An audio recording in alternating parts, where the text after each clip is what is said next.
mga kababayan!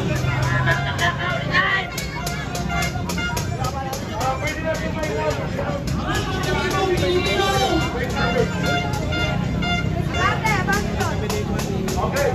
Okay na dito. Mark! Halika, lumapit ka kung kaya. Mark! Try mo kumabot ka dito. Sige. Ayaw na. Hindi na ako yung mic. Ayaw. Go! Okay, go. Hindi ko. Wala tayong mic. Wala tayong sound system. Ayan. Wait lang para magkarinigan tayo. Go ahead, Mark. Inuulit ko ang ating sinasabi kanina, mga kapatid, na hindi tayo naparito. Kagaya ng ibang mga grupo na tinatapunan ng putik, basura ang mga kapulisan. Sapagkat tayo ay naparito upang hindi labanan ang mga kapulisan, kung hindi labanan ang korupsyon sa ating bansa. Hindi po pwede na matapos ang taong ito na hindi mapapanagot ang mga politikong kumain sa bayan ng tao. Hindi pwede na dumating ang December na mag-celebrate ang mga congressman, anak ng congressman at ang mga politiko na ang gagamitin nilang pera sa kanilang Christmas, sa kanilang party, sa kanilang bakasyon ay pera ng taong bayan. Hindi pwede na matapos ang administrasyon ito na hindi may pakulong si Martin Romualdez at si Saldico. Kami po ay nananawagan Mr. President Bongbong Marcos. Ano bang klaseng investigation ang kailangan ninyo? Hindi ba sinabi na ng Vizcaya family? Hindi ba sinabi na ni Congressman Toby na sangkot sa pagnanakaw si Saldico pati si Martin Romualdez? Anong investigation pa ba ang kailangan? Ang taong bayan, hindi naniniwala Bongbong Marcos na may patutunguhan at may mapupuntahan ang investigation ito.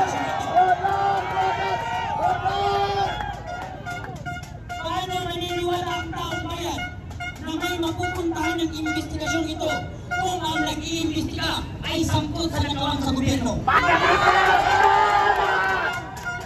Kaya ang taong bayan, Mr. President, pati dyan sa tagapagsalita ng palasyo na si Claire Castro, kung ikaw ay sinungaling, huwag mong idamay ang taong Pilipino. Sinungaling!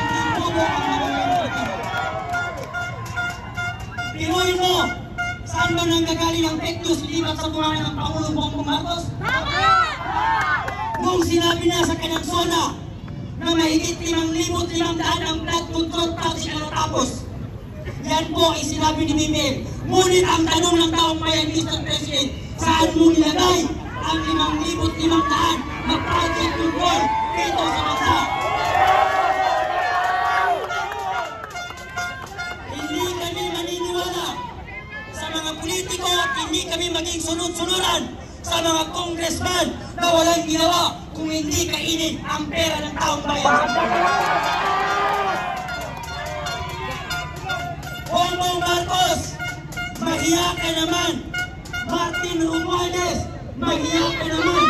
Pati ikaw, Saldico, mahiya kayo. Pati sa mga anak ng kontraktor at politikong kumakain sa pera ng taong bayan. Biruin mo kung gaano kawalang hiya ang mga anak ng politikong kurakot, pati anak ng mga kontraktor. Hindi sila nahihiya mag-flex ng mga kayamanan nila. Pero ang mga kayamanan yan ay galing sa ating mga Pilipino.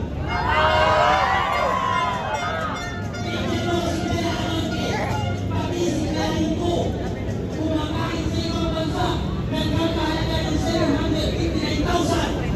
Samantala ang mga Pilipino, may mga bakay na tulog na walang makain, may mga Pilipino na lusong sa baha, habang ang mga politiko ay nagtapos sa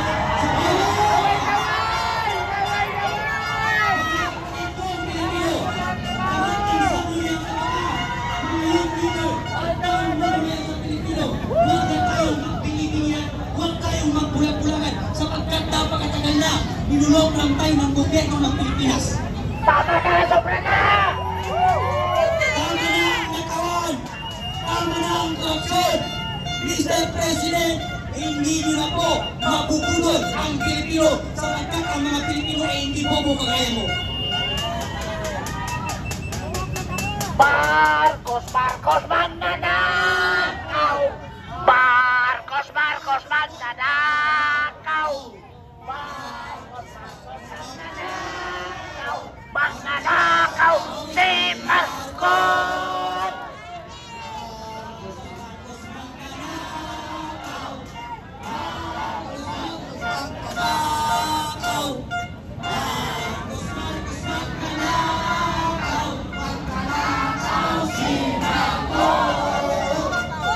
Mga Pilipino, gumising na tayo sa katotohanan. Huwag na tayong magbinibigyan sa matatamis na salita ng politiko at mga congressman na nagpapahirap sa ating bansa. Sila ang dahilan kung bakit ang mga Pilipino hanggang ngayon ay naghihirap dahil sa mga politiko merong sariling interes. Pag sila ang naupo at nanalo, wala silang inisip kung hindi paabayin ang termino nila at nakawin ang pera ng taong bayan. Kaya mga kabayan, hindi tayo susuko hanggat hindi makukulong si Martin Romualdez pati si Zaldico at iba pang mga congressman na sangkot sa nagawan sa gobyerno. Lalong-lalo na si Bongbong Marcos na siya ang ulo ng lahat ng buhaya na ito sa gobyerno. Siya ang nagpapaintulot sa mga nagawan dito sa gobyerno kung gaano kawalang hiya ang gobyerno ito sa ating mga Pilipino. Pinababoy nila tayo ay ginagawa ng mga sa bansa na parang wala lamang sa kanila.